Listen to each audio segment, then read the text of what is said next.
अस्सलामुअलैकुम सामीन 25 रमज़ानुल मुबारक है, 16 अप्रैल है। ख़बर का उन्वान है अतीक और अशरफ दोनों भाइयों की तदफीन हो गई है।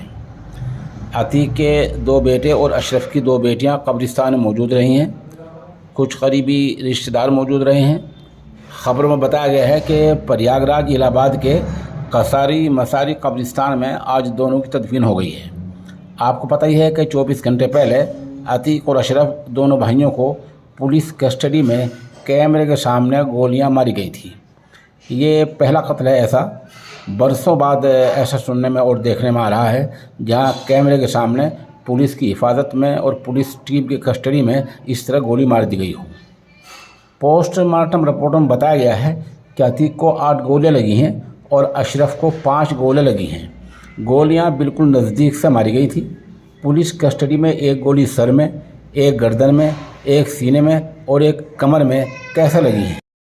इलाहाबाद के चकी इलाके में RAF PSC के जवान तैनात किए गए हैं।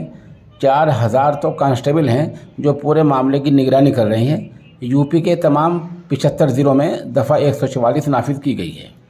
उधर बताया गया कि वज़ीर आला योगी आदित्यनाथ ने आला अफसरान के साथ मीटिंग की है और इबादत गाहों के आसपास निगरानी की हिदायत दी है।